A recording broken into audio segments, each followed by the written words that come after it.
Okay, तो शुरू करते हैं। आप लोगों को यहाँ पर कनेक्ट हुए हो in order to understand number one amendments, बराबर है, and number two important topics और इंपॉर्टेंट एरियाज। आप लोगों को जो नोट्स मैंने दिया है, मैंने आपको 3 टोटल पैटर्न में नोट्स दिया है। एक सिर्फ सुपर क्रैश कोर्स करके एक फाइल दिया है। पहले मैं ये बता देता हूँ what this notes includes and what we are going to do in maximum 5 minutes from now. So आपको जो सुपर क्रैश कोर्स नाम का जो एक फाइल मिला है, उस फाइल में फर्स्ट जो शुरुआत के 8-10 पेजेस है, वो इंस्टीट्यूट का सप्लीमेंट्री स्टडी पेपर है, जिसमें सारी amendments applicable for June 25 attempt है। जिन लोगों को अमेंडमेंट स्पेसिफिक पढ़ना है, यानी एग्जाम के एक दिन पहले या 2 दिन पहले ये अमेंडमेंट्स पढ़ना मैंडेटरी है for you. I hope I am clear. अभी तो पढ़ना ही पढ़ना है, लेकिन एग्जाम के पहले भी इसको पढ़ना क्या है, मैंडेटरी, क्योंकि इसमें से क्वेश्चंस एग्जाम में ऑब्जेक्टिव के पैटर्न में या डिस्क्रिप्टिव में या प्रैक्टिकल में उसका लिंक आना ही है। तो ये पहले के जो 10 पारा पेजेस है, if I am not wrong 14 pages, ठीक है। तो जो फर्स्ट 12 पेजेस जो है वो आपके सिर्फ सप्लीमेंट्री स्टडी पेपर है, जो इंस्टीट्यूट के वेबसाइट से डाउनलोड करके मैंने यहाँ पे ऐड किया है। उसमें कोई नया चीज नहीं है। और ग्रुप पर मैंने ऑलरेडी कम्युनिकेट किया था that you need to read it first, यानी जब ये रिलीज किया था इंस्टीट्यूट ने एट दैट टाइम इटसेल्फ। तो जैसे आईडीटी की है वैसे डीटी की थी। तो आप लोगों ने अगर ये पढ़ा है तो वेरी गुड, नहीं पढ़ा है तो भी कोई प्रॉब्लम नहीं। इससे हम कवर करेंगे पोस्ट ब्रेक सेशन में, अभी नहीं करेंगे, पोस्ट ब्रेक सेशन में। उसके बाद आप लोगों को जो दिख रही है ये आपकी पूरे डीटी की समरी है। पूरा डीटी का सिलेबस उसमें कवर होता है। आप एग्जाम से पहले सिर्फ इसको पढ़ोगे तो भी चलेगा, पूरा डीटी समराइज वे में है। Only some topics are not included in this summary part. उन टॉपिक्स का नाम बता देता हूं। ये टॉपिक्स आपको अपने नोटबुक से या इंस्टीट्यूट के स्टडी मटेरियल से, whatever source you are referring, वहां से पढ़ना है। इंपॉर्टेंट है, पढ़ना है। वो टॉपिक के नाम है, ऐसे सिर्फ 2 ही टॉपिक आपको मिलेंगे। एक एग्रीकल्चरल इनकम, जो मैंने इसमें इंक्लूड नहीं किया है क्योंकि उसका समरी हो नहीं सकता, चैप्टर ही छोटू सा है, वो 4 पेज का चैप्टर है। दूसरा capital and revenue expenditure, capital and revenue expenditure. ये 2 टॉपिक्स मेरे समरी नोट्स में इंक्लूडेड नहीं है। रीजन बीइंग उसका समरी बनाकर कुछ सेंस नहीं है, वो डायरेक्टली आप पढ़ सकते हो। तो ये 2 टॉपिक्स आप लोगों को खुद होके पढ़ना है, मतलब रेफर करेंगे एग्जाम के पहले रिवीजन में। सर हम क्या पढ़े शॉर्ट में, डीटी इतना बड़ा है। अगर आपने हमारे साथ में डीटी पढ़ा है तो अराउंड 600-700 पेजेस के नोट्स आपने पढ़ी है, 4-5 नोटबुक्स आपकी भरी है डीटी पढ़ते पढ़ते। तो उतना सारा अभी पढ़ना पॉसिबल है, एग्जाम के पहले पॉसिबल नहीं है। तो उसके लिए ये समरी है। 2 टॉपिक्स इंक्लूडेड नहीं है, rest of the everything is taken care of in this summary. अब ये समरी में अगर आप देखोगे तो शुरुआत में थोड़ा सा टोन सेट करने के लिए I have given some things, जिससे आपका टोन सेट होवे। कलरफुल पैटर्न में है, प्रिंट में नहीं दूंगा, you can print on your own, ठीक है। It is on colourful pattern, so आप लोगों को पढ़ने में भी इजी जावे, that keeping that thing in mind.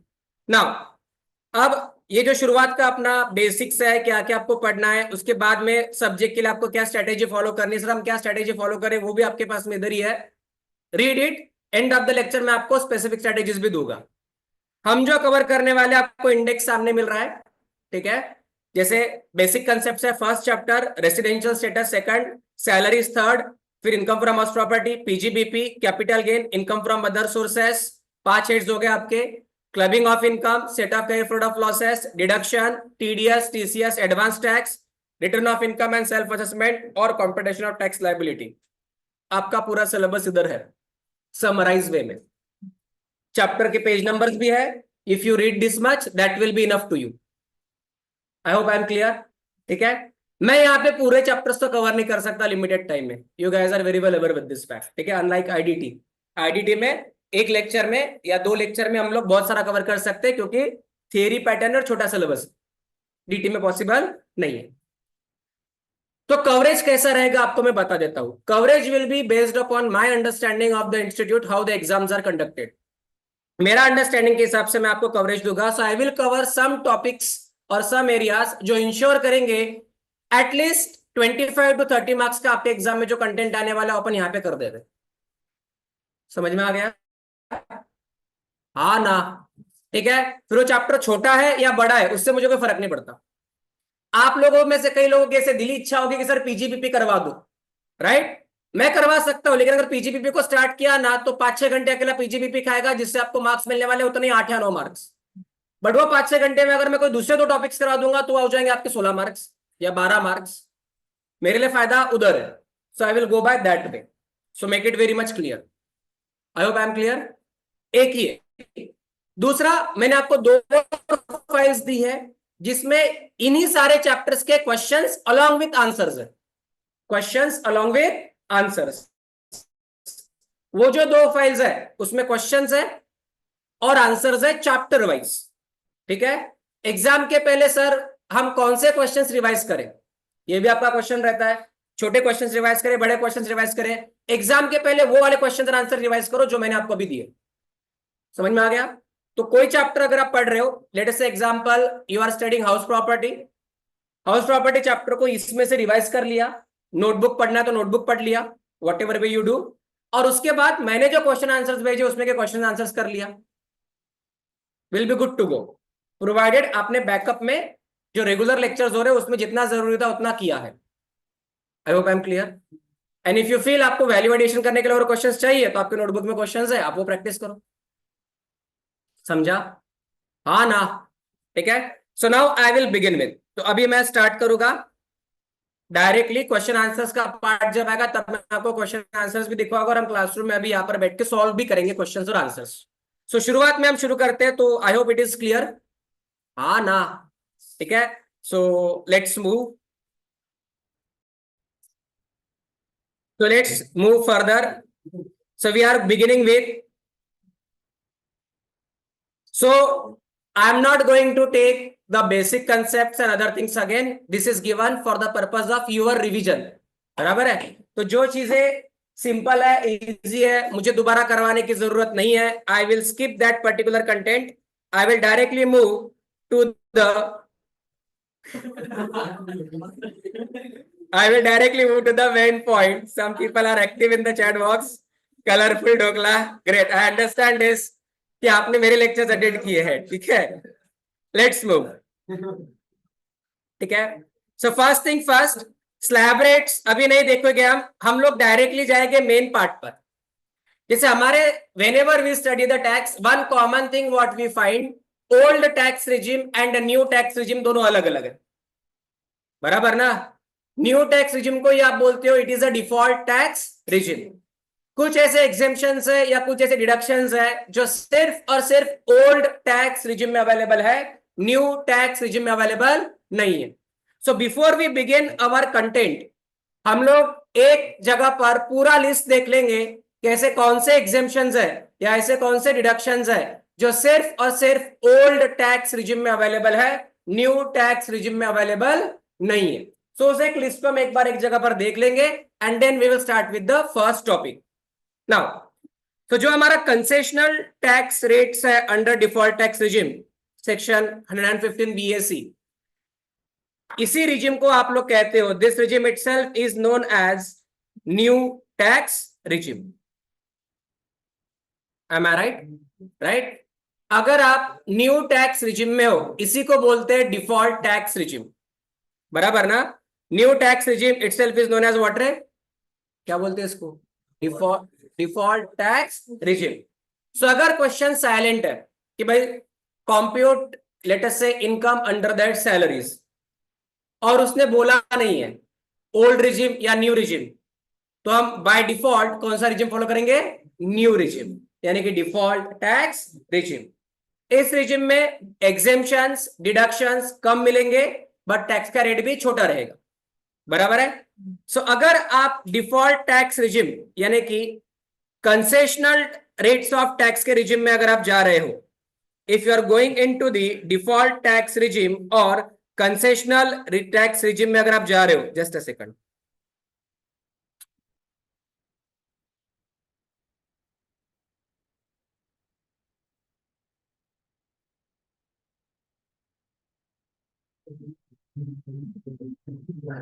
Okay let's go. अगर आप डिफॉल्ट या फिर कंसेशनल टैक्स रिजिम में जा रहे हो, आप लोगों को कुछ एग्जेम्पशंस या कुछ डिडक्शंस मिलने वाले नहीं है। इधर ध्यान दे दो रे नालायक को। ठीक है। I need to use mike otherwise. आप लोगों को कुछ कंसेशंस या कुछ डिडक्शंस या कुछ एग्जेम्पशंस मिलने वाले नहीं है। सर ऐसे कौन से कंसेशंस है या एग्जेम्पशंस है जो डिफॉल्ट यानी कि न्यू टैक्स रिजिम में नहीं मिलते, उसकी एक लिस्ट हम एक जगह पर पढ़ लेंगे, सो दैट आप लोगों को एक जगह पर पूरी लिस्ट मिलेंगी, आप रिवाइज करके क्वेश्चंस को सॉल्व कर सकते हो। So if you are in the default regime, following deductions or exemptions would not be allowed. If you are following the default regime, below mentioned deductions or exemptions would not be allowed. पहला, exemption for leave travel concession. Income under that salaries जब आप calculate करते हो, आपको 4 साल के block में, 4 calendar years के ब्लॉक में 2 लीव ट्रैवल कंसेशन अलाउड है for you and your 2 children, बराबर है। और बाय एयर जा रहे हो तो इकोनॉमी क्लास फेयर, बराबर है। बाय रेल जा रहे हो तो एसी फर्स्ट क्लास फेयर, और एयर और रेलवे दोनों नहीं है उस मोड ऑफ ट्रांसपोर्टेशन में, तो इक्विवेलेंट डिस्टेंस का रेलवे फेयर, राइट, इसका आपको एग्जेम्पशन मिलता है। बट ये लीव ट्रेवल कंसेशन का जो एग्जेम्पशन है आपको तभी मिलेगा when you are following old tax regime. In the new tax regime, exemption of leave travel concession is not allowed. Second, exemption for house rent allowance, HRA, section 10(13)(a). HRA जो आपका exempt होता है metro cities के लिए अलग, non metro cities के लिए अलग। मेट्रो सिटीज के लिए अगर हम बात करेंगे, HRA exempt is lower of below. Point 1 HRA received, point 2 rent paid minus 10% of salary, point 3 if you are in a metro city 50% of salary. If you are a non-metro city, 40% of salary, whichever is lower. ये जो exemption मिल रहा है, ये exemption आपको old tax regime में ही मिलेगा, default tax regime में ये एग्जेम्पशन मिलने वाला नहीं है। आगे बढ़ते हुए, ठीक है, नेक्स्ट क्या है आपको देखो, कुछ ऐसे अलाउंसेस है जो एग्जेम्प्ट होते हैं बेस्ड अपॉन अमाउंट रिसीव्ड और अमाउंट ऑफ एक्सपेंडिचर इनकर्ड, उसमें 6 नाम है।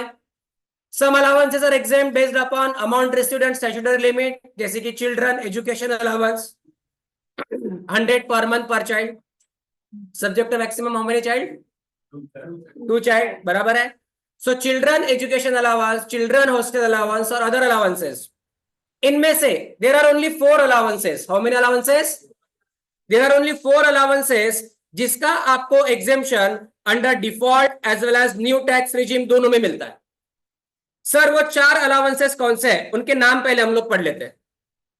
4 अलाउंसेस जिसका एग्जेम्पशन और डिडक्शन बोथ टैक्स रिजिम में मिलता है, उसमें पहला है travelling allowance.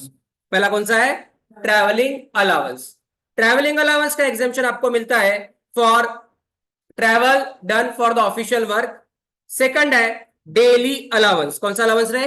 Daily allowance. Third है कन्वेंस अलाउंस, कौन सा allowance? Conveyance allowance. And the fourth one is transport allowance, कौन सा अलाउंस? Transport allowance. लेकिन this transport allowance is granted to the person who is either blind, deaf, dumb and orthopaedically handicap. तो ये 4 ऐसे allowances है, these are the 4 allowances जिनका आपको partial exemption मिलता है under both tax regime, under both tax regime, old regime में भी और न्यू रिजिम में भी। कौन से 4 अलाउंस एक बार रिपीट करेंगे हम लोग साथ में। पहला कौन सा है? Travelling allowance. दूसरा, तीसरा, चौथा, बट किसका? Blind, deaf, dumb, orthopaedically handicap, बराबर है। Those people who are attending live, आप लोगों को अपने घर पर या whichever location you are sitting वहां पर मेरे साथ में रिपीट करना है। घर वाले समझेंगे कि आप हो तो आप सच में हो, ठीक है। तो आप लोगों को रिपीट करना सो दैट आपको याद हो जाए। अब इसमें से प्लीज पे अटेंशन, इसमें से जो ट्रैवलिंग अलाउंस है, इधर ध्यान दो, जो ट्रैवलिंग अलाउंस है, डेली अलाउंस है एंड कन्वेंस अलाउंस है, 3 allowances, travelling allowance, daily allowance and convince allowance. ये जो 3 अलाउंसेस है, these 3 allowances are exempt as lower of amount received and amount of expenditure incurred. मतलब ट्रैवलिंग अलाउंस, डेली अलाउंस और convince allowance में exemption कितना मिलेगा, कितना पैसा मुझे मिला और कितना मैंने एक्सपेंसेस किया, दोनों में से विच एवर इज लोअर, इतना एग्जेम्प्ट होगा। 3 अलाउंसेस। और ये जो चौथा अलाउंस है, transport allowance given to blind और डेफ एंड डम और ऑर्थोपेडिकली हैंडीकैप, ये एग्जेम्प्ट होगा लोअर ऑफ अमाउंट रिसीव्ड और ₹3,200 per month, ₹3,200 per month. I hope it is clear, right. So अगर आपके पास में नोट्स प्रिंटेड है तो आप यहां पे डायरेक्टली लिख सकते हो, ये जो 3 अलाउंसेस है, 1 देन 2 एंड देन 3, ये जो 1,2,3 है, ये एग्जेम्प्ट होते हैं as lower of amount received and expenditure incurred. बराबर है, कितना पैसा मिला और कितना खर्चा किया है, ये हम आगे पढ़ेंगे, सैलरी चैप्टर में भी आएगा, बट यहां पर अगर आप रिपीट कर ले तो नुकसान थोड़ी है अपना। बराबर है। So under that income from salary, ये 4 अलाउंसेस के अलावा, ये 4 अलाउंसेस के अलावा बाकी सारे अलाउंसेस का जो एग्जेम्पशन है वो अवेलेबल है only under old tax regime. It is not available under new tax regime. ये सब ओल्ड में ही मिलेंगे, न्यू में मिलने वाले नहीं है। जो तूने बताया यूनिफॉर्म, पर्सनल डेवलपमेंट और एक और है एकेडमिक, मतलब पर्सनल डेवलपमेंट ही है, right, professional development not personal development, इसका एग्जेम्पशन आपको ओल्ड रिजिम में ही मिलेगा, न्यू में मिलने वाला नहीं है। अगर सवाल आया कौन से अलाउंसेस सर दोनों रिजिम में एग्जेम्प्ट है, तो only this 4 allowances, rest of all under only old tax regime. I will go back on the beginning itself again. तो सर एक हमने पढ़ लिया, सर 1 वी हैव अंडरस्टूड कि भाई leave travel concession, second we have understood house rent allowance, third we have understood only 4 allowances जो दोनों regime में होंगे, rest of the only under old regime. उसके अलावा ये हो गया आपका इनकम फ्रॉम सैलरी का अलाउंसेस वाला पार्ट। उसके अलावा अगर आपने एग्जेम्प्ट इनकम ठीक से पढ़ा है, जो एमपीज एंड एमएलए होते हैं उन्हें पार्लियामेंट के सेशंस अटेंड करने के लिए अलाउंस मिलता है, तो एमपीज एंड एमएलए का जो डेली अलाउंस है और कॉन्स्टिट्यूएंसी अलाउंस है, इसका भी एग्जेम्पशन मिलेगा only under old tax regime, it won't be available under new tax regime. Apart from this, अगर आपने क्लबिंग ऑफ इनकम पढ़ा है, कौन सा टॉपिक रे, कौन सा topic, clubbing of income. Clubbing of income इस टॉपिक में आप लोगों ने पढ़ा होगा कि माइनर चाइल्ड का जो इनकम है, किसका इनकम रे, माइनर चाइल्ड, माइनर चाइल्ड का इनकम उसके पेरेंट्स के टोटल इनकम में ऐड होता है, इधर मदर और father whoever is having higher income. But let us say father के टोटल इनकम में माइनर चाइल्ड का जो इनकम है वो क्लब हुआ, लेकिन फादर को पर माइनर चाइल्ड, यानी कि जो पर्सन जिसके टोटल इनकम में माइनर चाइल्ड का इनकम ऐड हुआ, उसे पर माइनर चाइल्ड ₹1500 का एग्जेम्पशन मिलता है। कितने का, ₹1500, 1500। सेक्शन याद है क्या बाय एनी चांस, सेक्शन याद है क्या ये 1500 के एग्जेम्पशन का? ऑनलाइन पीपल याद है, नहीं याद है, अभी हम पढ़ेंगे।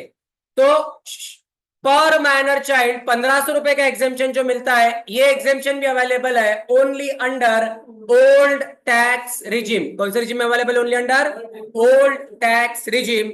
न्यू टैक्स रिजिम में माइनर चाइल्ड का जो इनकम ऐड हो रहा है उसका एग्जेम्पशन मिलने वाला नहीं है। सो इधर ही सेक्शन लिखा था, अरे बच्चा लोग प्लीज ध्यान दो, इधर ही सेक्शन लिखा था। Section 1032 says exemption in respect of income of a minor child included in the income of a parent, जो 1500 रुपीज पर माइनर चाइल्ड है पर एनम का, 1500 रुपीज पर एनम पर माइनर चाइल्ड, ये जो एग्जेम्पशन मिल रहा है 1032 में, ये एग्जेम्पशन अवेलेबल है ओनली अंडर विच रिजिम रे, ओल्ड टैक्स रिजिम। और ध्यान देना यहां पर नंबर ऑफ चिल्ड्रन की कोई लिमिट नहीं है, बराबर है, लेटेस्ट से मान लेते हैं आपको 5 माइनर चाइल्ड है। कितने माइनर चाइल्ड है आपको? कितने हैं? 5। और पांचों के पांचों माइनर चाइल्ड इनकम कमा रहे, उसकी इनकम आपके टोटल इनकम में क्लब हो रही है क्योंकि वो माइनर है। तो आपको हर एक माइनर चाइल्ड के लिए मैक्सिमम 1500 का एग्जेम्पशन मिलेगा अंडर सेक्शन 1032। हर एक माइनर चाइल्ड के लिए, एवरी माइनर चाइल्ड, बराबर है। मतलब लेट अस से माइनर चाइल्ड 1, उसकी इनकम है 400 रुपीज। कितनी इनकम है? अबे कितनी है? 400 रुपीज। तो एग्जाम्पशन मिलेंगे आपको ओनली रुपीज 400, बराबर है। मान लेते हैं माइनर चाइल्ड का इनकम है लेट अस से 2000, तो एग्जाम्पशन मिलेगा आप टोटल 1500 का आपको एग्जाम्पशन मिलेगा। बोल भाई, अगर है तो लेकर आ। ठीक है, ठीक है, इफ इट इज अवेलेबल लगा दो। ठीक है, चलो हम लोग अभी let them do their exercise हम लोग कंटिन्यू करेंगे। इसके अलावा अपार्ट फ्रॉम दिस, किधर लगाने वाले हो?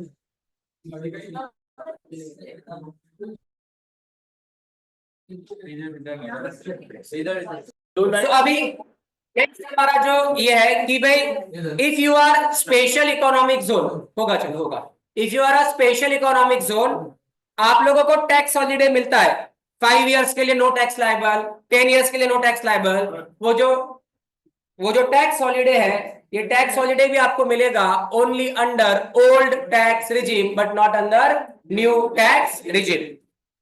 Apart from this, when you are calculating income from salary, जब आप इनकम फ्रॉम सैलरी कैलकुलेट कर रहे हो अंडर सेक्शन 16 आप लोगों को 3 डिडक्शंस मिलते हैं। कौन से? पहला कौन सा है? स्टैंडर्ड। दूसरा entertainment allowance only to government employ. तीसरा कौन सा है? Profession tax paid, payment basis पर डिडक्शन मिलता है, अदरवाइज मिलता नहीं है, चालू नहीं होगा। ठीक है, प्रोफेशन टैक्स पेड। अब इसमें when you are calculating income from salary, जब आप लोग कैलकुलेट कर रहे हो, क्या कर रहे हो? Income from salary. Income from salary calculate करते समय आप लोगों को न्यू टैक्स रिजिम में सिर्फ और सिर्फ स्टैंडर्ड डिडक्शन मिलता है। यानी कि हमारा जो एंटरटेनमेंट अलाउंस है और प्रोफेशन टैक्स पेड है, इसका जो डिडक्शन है सेक्शन 16 वाला, ये अवेलेबल होगा only under old tax regime, it is not available under new tax regime. Clear है इतना? ठीक है, आगे बढ़ते हुए अब हम लोग आगे अगर बढ़ रहे हैं, now let's move to the PGBP, आपका favourite chapter, profits and gains from business and profession. जब हम लोग पीजीबीपी इस चैप्टर की बात करते हैं, when we talk about PGBP, PGBP इस टॉपिक में जो एडिशनल डेप्रिसिएशन है, कौन सा डेप्रिसिएशन रे? जो मैन्युफैक्चरिंग एंटिटीज को मिलता है एडिशनल डेप्रिसिएशन, एडिशनल डेप्रिसिएशन का जो आपको अलाउंस है या बेनिफिट है, बेनिफिट ऑफ डेप्रिसिएशन, ये भी अवेलेबल है only under old tax regime. New tax regime में एडिशनल बढ़ते हुए पीजीबीपी में ही, अंडर दैट पीजीबीपी आप लोगों को नोटिफाइड रिसर्च एसोसिएशन में जो आप पेमेंट कर रहे हो उसका डिडक्शन मिलता है, वो आपको सिर्फ मिलेगा। पीजीबी सेड में को पेमेंट कर रहा है। साइंटिफिक रिसर्च दो टाइप के, एक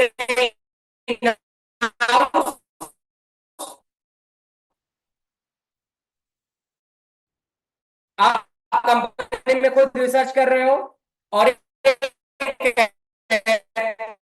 payments made to the outside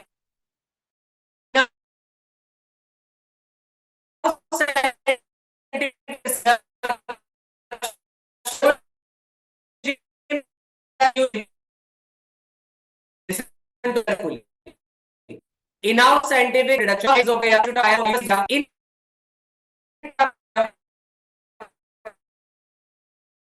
in regime, payment under old tax regime, in-house scientific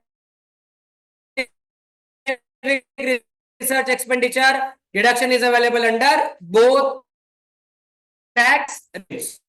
I hope my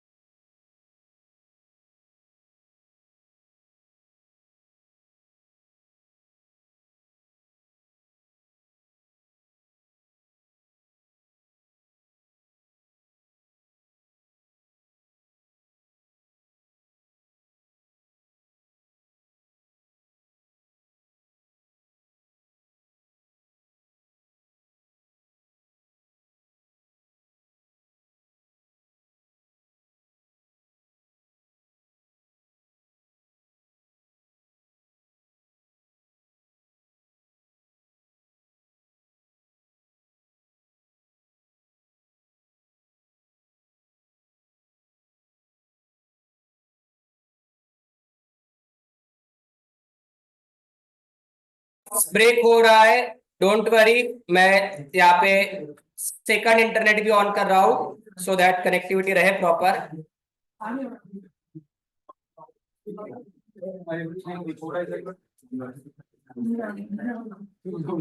ठीक है, let's hope it works properly. चलो आगे बढ़ते हुए, now next point. So again हम लोग बात करेंगे सेम पॉइंट पैटर्न की। टीजीबीपी सेड में, टीजीबीपी सेड में एक हमारा सेक्शन 35 एडी है जहां पे investment link tax incentive available है। जैसे अगर आप कोल्ड चेन फैसिलिटी शुरू कर रहे हो, पढ़ा होगा नहीं है, 2 स्टार और अबोव का होटल शुरू कर रहे हो, हॉस्पिटल विथ 100 बेड्स, इसके ऊपर आप जो कैपिटल एक्सपेंडिचर करते हो, वो कैपिटल एक्सपेंडिचर का आपको इन्वेस्टमेंट लिंक टैक्स इंसेंटिव मिलता है under that PGBP. This incentive is again available only under old tax regime, it is not available under new tax regime. So I hope it is clear. ठीक है, so I repeat PGBP वाला point. PGBP said में sir point number 1, additional depreciation जो manufacturing entities को मिलता है 20%, बराबर न रे, न्यू प्लांट एंड मशीनरी पे कितना परसेंट मिलता है? 20% ऑफ एक्चुअल कॉस्ट। ये अवेलेबल है only under, this is available only under old tax regime. Point number 2, जो हम लोग रिसर्च एसोसिएशन यूनिवर्सिटी के को साइंटिफिक रिसर्च के लिए पेमेंट करते हैं, means payment made for scientific research to outside agency, इसका जो डिडक्शन है और एग्जेम्पशन है या बेनिफिट है, ये भी अवेलेबल है only under old tax regime. Investment link tax incentive 35 AD वाले अवेलेबल है only under old tax regime, not available under new tax regime. तो जब हम लोग बात करते हैं 5 हेड्स ऑफ इनकम की, इसमें अब एक हेड बचा है इनकम फ्रॉम हाउस प्रॉपर्टी। जो आपके अगर लिस्ट आप देखोगे तो मैंने उस पॉइंट को डिलिबरेटली छोड़ा था, just to make you alert, make you aware कि ये पॉइंट छूटा है। मैं जब income from house property calculate करता हूं, इनकम फ्रॉम हाउस प्रॉपर्टी में आपको लेट आउट हाउस प्रॉपर्टी के लिए या फिर सेल्फ ऑक्यूपाइड हाउस प्रॉपर्टी के लिए एक तो आपको मिलता है इंटरेस्ट का इंसेंटिव, बराबर है, सेक्शन 24 में आप क्लेम करते हो standard deduction 24A 30% of NAV, 24B interest on loan in respect of house property. अब इंटरेस्ट ऑन लोन, अगर आपकी हाउस प्रॉपर्टी सेल्फ ऑक्यूपाइड है, कौन सा प्रॉपर्टी आपकी कौन सी है? Self occupied. The self occupied house property जिसमें आप खुद रह रहे हो, सेल्फ ऑक्यूपाइड और unoccupied house property means that house property जिसके सॉल्यूशन की शुरुआत हो रही है बाय टेकिंग एनएवी एज 0 और एनएवी एज नील।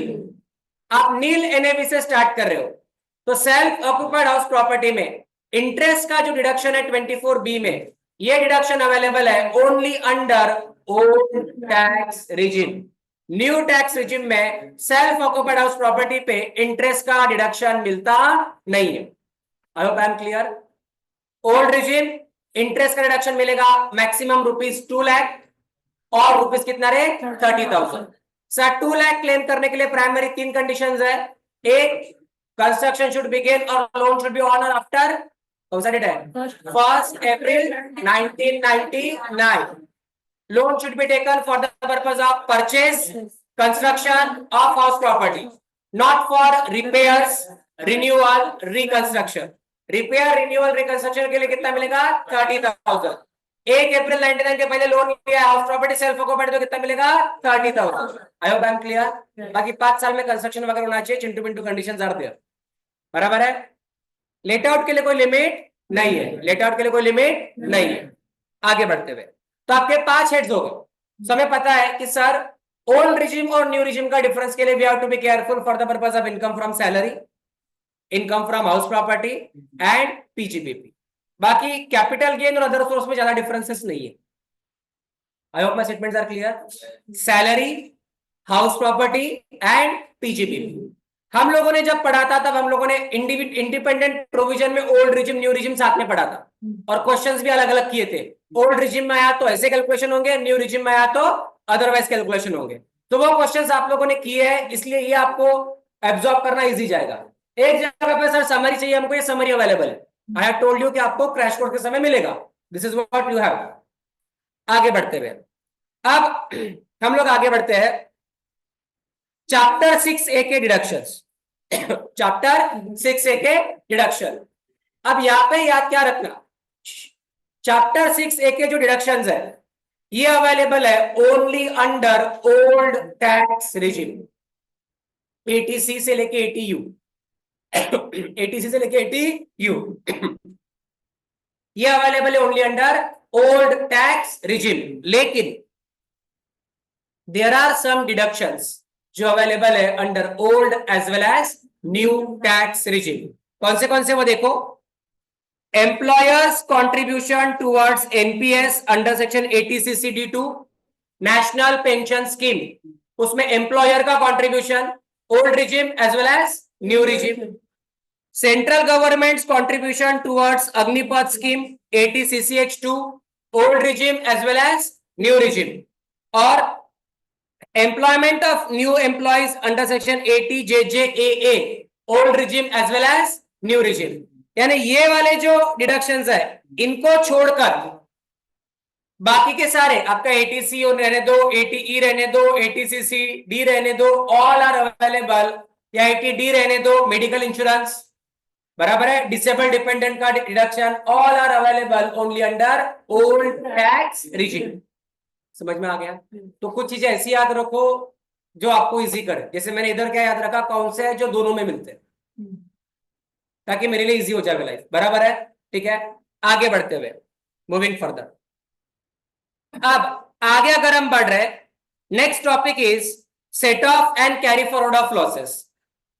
कौन सा टॉपिक है, set off and carry forward of losses. इसमें एक काम की बात है वो हम याद रखेंगे, जिसके ऊपर 2 अटेम्प्ट पहले एमसीक्यू भी आया था, loss under the head house property. कौन सा रे, loss under the head house property. House property इस हेड में अगर आपको लॉस है, हाउस प्रॉपर्टी इस हेड का लॉस आप किसी दूसरे हेड के साथ में सेट ऑफ कर सकते हो। House property loss can be set off with salary, it can be set off with PGBP, it can be set off with income from other sources, casual income को छोड़कर। बराबर है, it can be set off with capital gain as well. But ये loss of house property which you are setting off with other heads of income, ये allowed है only under old tax regime, it is not allowed under new tax regime. पहला point, new tax regime में house property पे loss होने की probability self occupied house property पे तो ही नहीं, क्योंकि न्यू रिजिम में सेल्फ ऑक्यूपाइड पे मैं इंटरेस्ट का क्लेम करता ही नहीं। लेट आउट में अगर लॉस है तो वो इंट्रा हेड सेटअप होगा, outside the head inter head setup होने वाला नहीं है। I hope my statements are clear, ठीक है। तो ये हो गए आपके एग्जेम्पशंस और deductions old regime and new regime. आगे मैंने कुछ एडिशनल पॉइंट्स भी दिए हैं कि न्यू रिजिम में स्टैंडर्ड डिडक्शन ज्यादा है, ओल्ड में कम है, 75,000 50,000 का डिफरेंस वगैरह एवरीथिंग इज अवेलेबल। आप लोग ये खुद होके रीड करना एक्सपेक्टेड है। तो वो ओल्ड रिजिम में है, अभी भी है, अभी भी है, ठीक है। हाँ ओल्ड, क्योंकि ओल्ड में सेटअप करता है ना तू, न्यू में तो कर ही नहीं सकता, तो 2 लाख का लिमिट अभी भी है। आगे बढ़ते हुए टैक्स के rate and everything I am going to discuss at the end of this lecture, not now if time permits. आगे बढ़ते हुए अब नाउ अगर मैं इंडेक्स में जाऊं, हाँ एक बार मैं इंडेक्स में जाके आपको बता देता हूं क्या मेरी मॉडस ऑपरेंडी रहेगी और हम क्या कैसा क्यों पढ़ रहे हैं, ठीक है। ये आपका इंडेक्स है। अब इंडेक्स में अगर आप सिलेबस देखोगे तो चैप्टर 1 एंड चैप्टर 2 ये दो topics plus agricultural income and capital and revenue expenditure, इन तीनों को मिलाकर सेक्शन ए या मॉड्यूल 1 बोलता है इंस्टीट्यूट। तीनों को मिलाकर क्या बोलता है इंस्टीट्यूट? सेक्शन ए या module 1। Approximate weightage is 10 marks. Approximate weightage कितना है? 10 मार्क्स। इसमें रेसिडेंशियल स्टेटस टॉपिक में रिवाइज नहीं करवाऊंगा अभी, क्योंकि आपको वो आता है।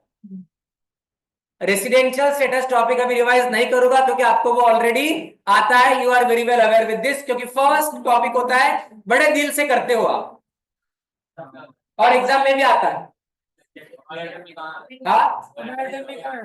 देखो आपके अटेम्प्ट में एक क्वेश्चन आएगा, या तो एग्रीकल्चरल इनकम, या तो कैपिटल एंड रेवेन्यू एक्सपेंडिचर, या तो रेसिडेंशियल स्टेटस।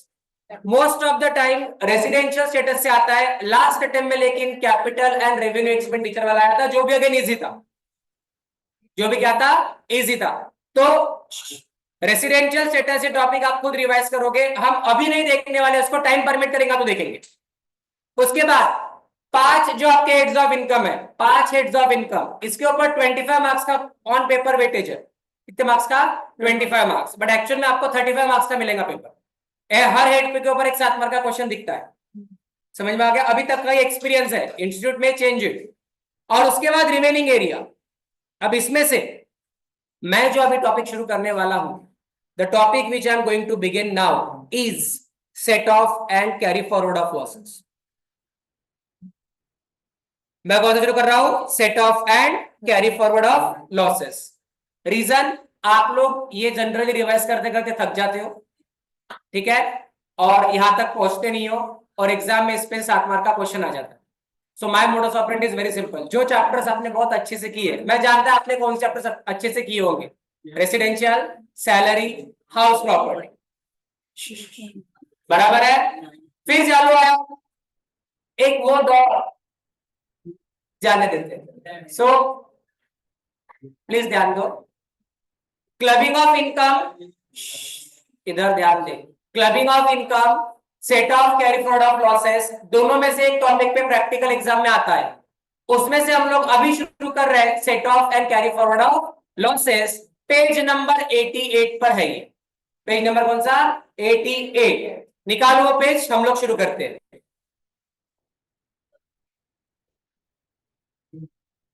सॉरी, इस अभी तक J25 है, उसकी ध्यान देना। तो पढ़ाऊंगा ना मैं, ये ऐसे दोगा ना उसमें भी होगा।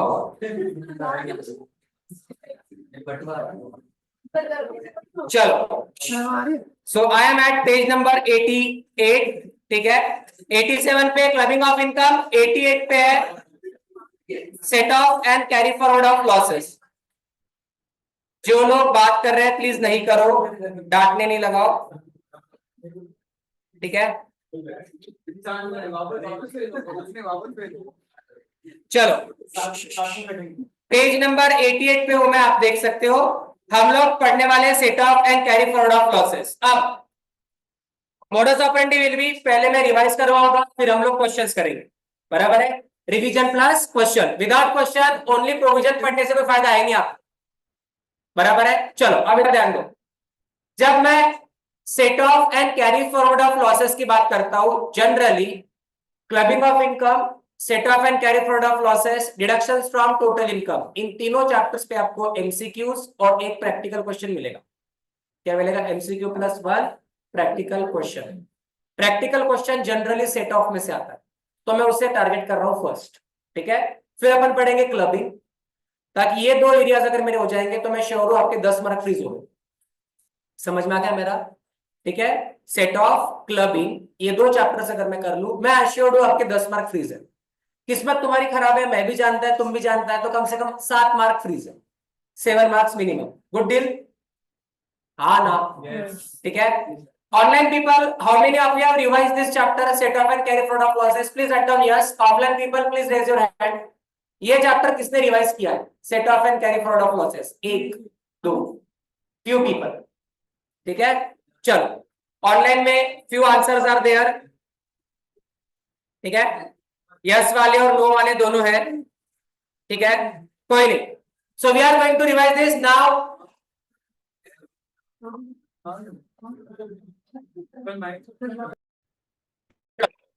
Let's move up. When we talk about set off and carry forward of losses, be careful. Listen to my each and every word very carefully. लिखने की एज सच नीड नहीं है, नोटबुक निकाल कर आप लिख सकते हो, प्रॉब्लम नहीं है, ध्यान से सुनो फिर अपन आगे बढ़ेंगे। Set off and carry forward of losses की जब मैं बात करता हूं तो इसका प्राइमरी दो मेथड्स हम लोग फॉलो करते हैं। एक, पहला जो स्टेप फॉलो करना है, फर्स्ट स्टेप जो फॉलो करना है उसे हम कहते हैं इंट्रा हेड एडजस्टमेंट। पहला जो हम स्टेप फॉलो करते हैं उसे हम क्या बोलते हैं? What do we call it? Intra head adjustment. यानी मैं सेम हेड ऑफ इनकम में हूं but sources of income different है। जैसे फॉर एग्जांपल आई हैव, मान के चलते हैं 3 house properties. How many house properties I have? कितने हाउस प्रॉपर्टीज है मेरे पास? 3। एक मुलुंड में है, एक बैंडस्टैंड में है और एक नरीमन पॉइंट पर है, ठीक है। तीनों की तीनों हाउस प्रॉपर्टीज लेट आउट है। तीनों की तीनों हाउस प्रॉपर्टीज क्या है? लेट आउट है। मान लेते हैं 2 हाउस प्रॉपर्टीज से मेरे को टैक्सेबल इनकम है और 1 हाउस प्रॉपर्टी से मुझे लॉस है। 2 हाउस प्रॉपर्टी से इनकम है, एक से क्या है? लॉस है। तो ये 1 हाउस प्रॉपर्टी का लॉस दूसरे 2 हाउस प्रॉपर्टी के इनकम के साथ में मैं सेट ऑफ कर रहा हूं। इसे बोलते हैं इंट्रा हेड एडजस्टमेंट। क्या बोलते हैं इसे? Intra head adjustment means adjustment within the same head of income with different sources of income. Sir मेरा बिजनेस ए है, I have business A and business B. Business A का मुझे loss है और बिजनेस बी का मुझे income है। तो बिजनेस ए का लॉस बिजनेस बी के इनकम के साथ जब मैं नॉक ऑफ करूंगा इसे बोलेंगे हम intra head adjustment. I hope it is clear. तो whenever you see losses, first step should be adjusting the loss within the same head of income. Adjusting the loss within the same head of income. पहले तो मैंने salary said में तो loss होगा नहीं by default. House property का loss house property के साथ में एडजस्ट कर लिया, पीजीबीपी का पीजीबीपी के साथ, कैपिटल गेन का कैपिटल गेन के साथ, अदरवाइज हमने कर लिया। ये एडजस्टमेंट करने के बाद अगर सारे लॉसेस आपके नॉक ऑफ हो गए, स्टोरी क्लोज। बट ये एडजस्टमेंट करने के बाद भी अगर आपके पास में लॉस बचा है, लेट अस से बिजनेस ए का लॉस बिजनेस बी के इनकम के साथ में सेट ऑफ कर दिया। बिजनेस ए का लॉस था मान लेते हैं 10 करोड़। कितना लॉस था? और बिजनेस बी का इनकम है मान लेते हैं 7 करोड़। कितना इनकम है? कितना इनकम है? तो 10 करोड़ के लॉस में से 7 करोड़ का लॉस मैंने सेट ऑफ कर दिया because I was having income worth ₹7 crore. अब इसके बाद still I have loss worth ₹3 crore. ये जो 3 करोड़ का लॉस बचा है जो पीजीबीपी इस हेड में मैं सेट ऑफ कर नहीं पाया सेम हेड में, इसे मैं सेट ऑफ करूंगा आउटसाइड द हेड। यानी पीजीबीपी का लॉस सेट ऑफ होगा हाउस प्रॉपर्टी के इनकम के साथ, कैपिटल गेन के इनकम के साथ, इनकम फ्रॉम अदर सोर्सेस के साथ, आउटसाइड डेट में सेटअप करूंगा। ये जो मैंने सेकंड स्टेप यूज किया, इस सेकंड स्टेप को बोला जाता है इंटर हेड एडजस्टमेंट या इंटर हेड सेटअप। पहला step, set off the losses within the same head of income. If still losses are left, follow the second step, set off the losses of one head of income with the income of other head. That loss under one head will be set off against income under other heads. समझ में आ गया? Yes. तो पहला house property with house property, PGBP with PGBP, capital gain with in the capital gain, other source with in the other source. ये करने के बाद में अगर किसी हेड का नेट रिजल्ट लॉस है, फिर लेट अस से पीजीबीपी हेड का नेट रिजल्ट लॉस है, तो पीजीबीपी हेड का लॉस मैं सेट अप करूंगा किसी और हेड के साथ। और हेड में क्या आएगा? Income from house property, salary नहीं आता, हम पढ़ेंगे बाद में, capital gain and so on and so fourth. Clear है? हाँ ना? Right, this is a crash course I know, but जो टॉपिक मैं लूंगा उसको मैं अच्छे से एक्सप्लेन करूंगा because I want to ensure marks on those topics. modus operandi is not to cover the whole syllabus, modus operandi is to cover the marks. Exam hall में आज का एक दिन के आपको कम से कम 10 से 15 मार्क्स मिलने चाहिए, कम से कम बोल रहा हूं, इससे ज्यादा ही मिलेंगे, बट मिनिमम इज 15 मार्क्स मिलने चाहिए, तब जाके वर्थ है ये, बराबर है। सो आगे बढ़ते हुए फिफ्थ, बराबर ना, 15 आउट ऑफ 50 बोल रहा हूं, 30% सिलेबस एक दिन में कवर कर रहा हूं, बहुत है वो, इसके आगे होगा कवर, बट फिलहाल नाउ। तो पहला step with in the same head, दूसरा step outside the head.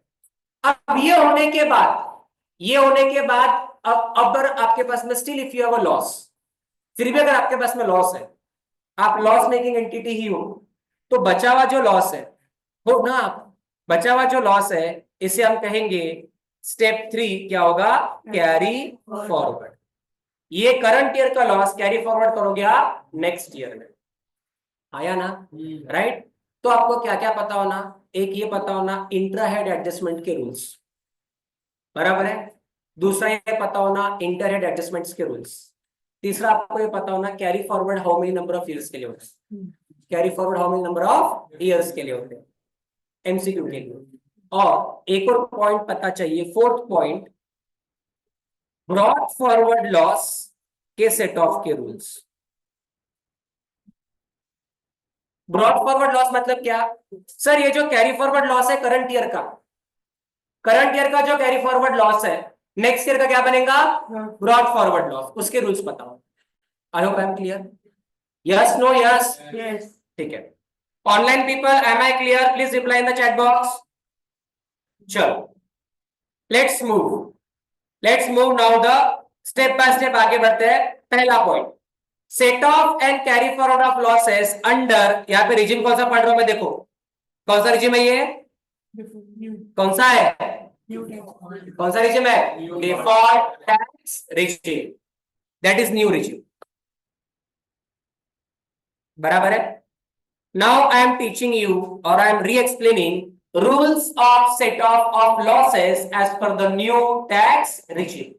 Means अगर एग्जाम में पूछेंगे, सेट ऑफ का क्वेश्चन आया और बोला calculate total income and full stop, reason नहीं बताया, तो आपको ये वाला फॉलो करना है, डिफॉल्ट या न्यू।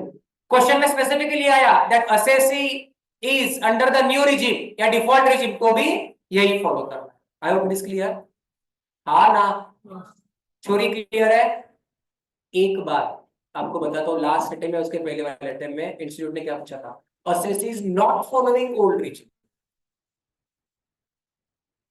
असेसीज, हाँ ये तो अभी क्लियर है ना, कुछ बच्चों ने नॉट पढ़ा ही नहीं, they were not in the list for final, बराबर है, रीड केयरफुली, ठीक है। Now let's move. अब first thing first, let me clear, generally listen to me very carefully, generally any kind of loss can be set off with any kind of income. I repeat, generally any kind of loss can be set off with any kind of income, कोई problem नहीं। But income tax act has given list of scenarios जहां पर particular loss can not be set off with particular income. I hope I clear, I hope I am clear.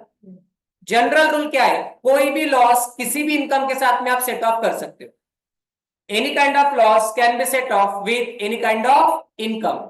However, there are some exceptions to this general rule. ये जो general rule है इसे कुछ क्या है, exceptions, यानी कि ऐसे सिनारियोस जहां पे एक लॉस किसी दूसरे इनकम के साथ में सेट ऑफ हो नहीं सकता, आपको ये एक्सेप्शंस ही याद रखना। क्या याद रखने आपको, ये exceptions. I hope it is clear, अरे हाँ ना, चलो।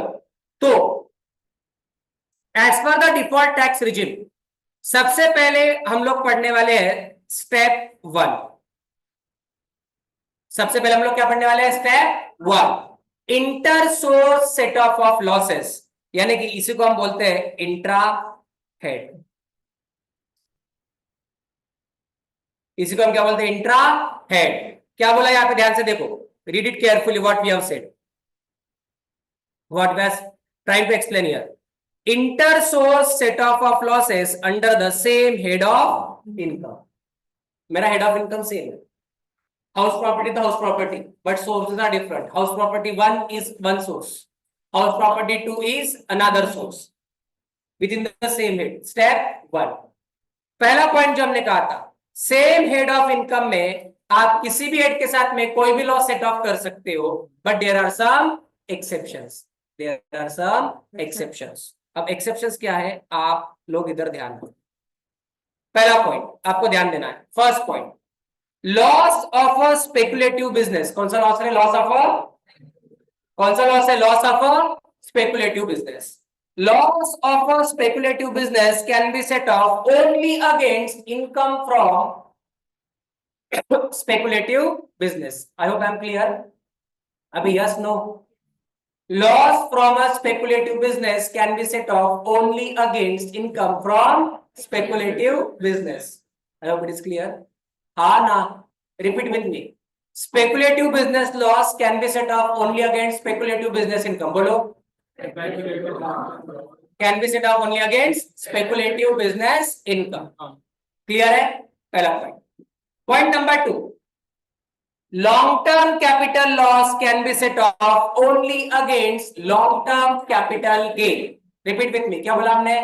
long term capital loss can be set off only against long term capital gain. Clear है? हाँ या ना? हाँ या ना? ठीक है, इसका दूसरा मतलब क्या है वो हम बाद में पढ़ेंगे।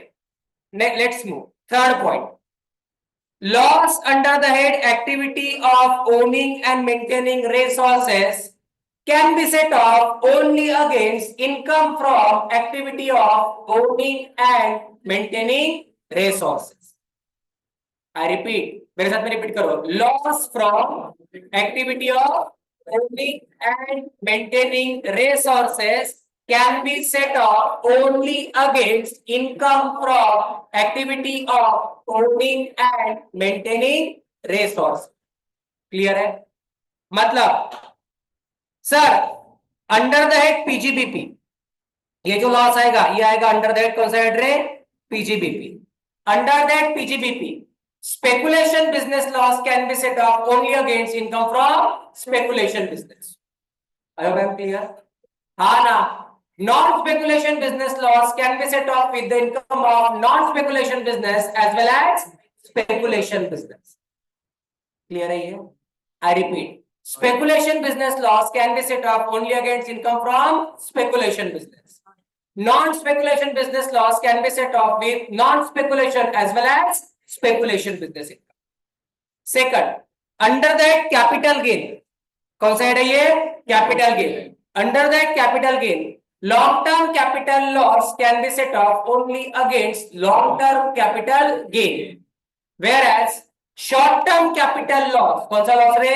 Short term capital loss. Short term capital loss can be set off against short term capital gain as well as long term capital gain. Clear है ये? Okay, next, under that income from other sources. Under that कौन सा रे? Income from other sources. Income from other sources इस head में, if you have a loss from activity of owning and maintaining resources, if you have a loss from activity of owning and maintaining resources, ये वाला loss can be set off only against income from activity of owning and maintaining resource. I hope it is clear. हाँ या ना? आगे बढ़ते हुए ध्यान रखना, इनकम फ्रॉम अदर सोर्सेस में, इनकम फ्रॉम अदर सोर्सेस में अगर आपके पास में कैजुअल इनकम है, कौन सा इनकम है? Like winning from horse races, winning from lottery and card game, gambling, बराबर है, इससे अगर आपको कोई लॉस है, ये लॉस किसी वेट के साथ में सेट ऑफ होता नहीं। बेसिकली इन एक्टिविटी से आपको लॉस हो ही नहीं सकता। कोई भी loss, any kind of loss can not be set off against income from casual activity. मतलब आप ये नहीं बोल सकते कि सर मेरा हाउस प्रॉपर्टी का लॉस मैं विनिंग फ्रॉम लॉटरी के साथ में सेट ऑफ करता हूं, अलाउड नहीं है। कैजुअल इनकम टैक्स होती है फ्लैट ग्रॉस लेवल पे 30%। फ्लैट कैजुअल इनकम दिखा 1 लाख, आंखें बंद करो, 30% चार्ज करो। समझ में आ गया?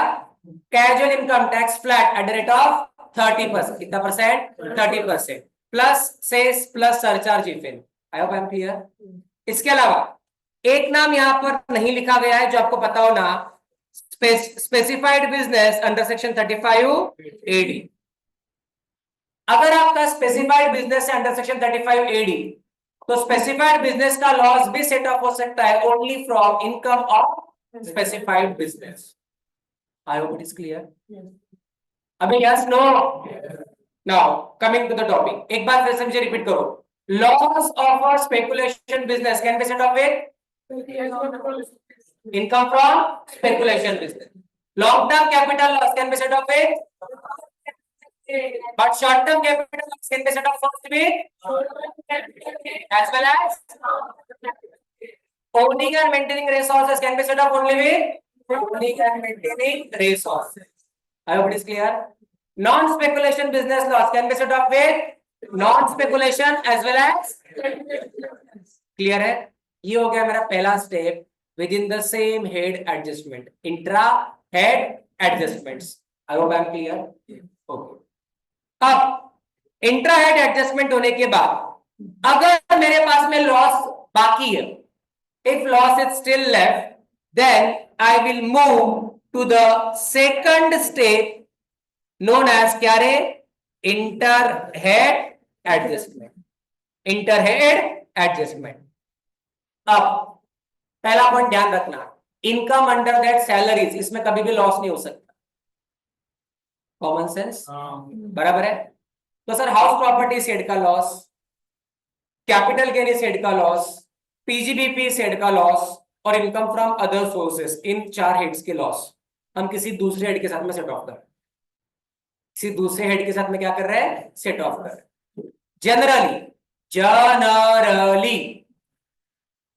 Generally loss of any head can be set off with income from any head.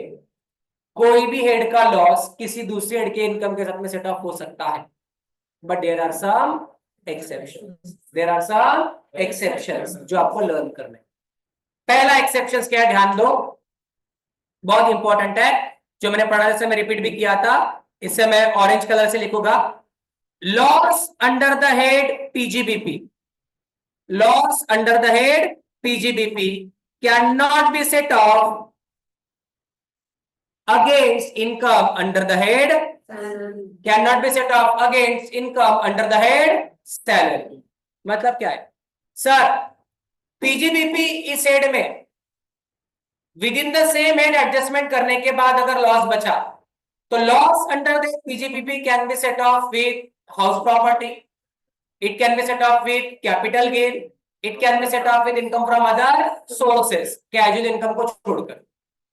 But PGBP इस हेड का लॉस इनकम फ्रॉम सैलरी के साथ आप सेट ऑफ कर नहीं सकते। I hope I am clear.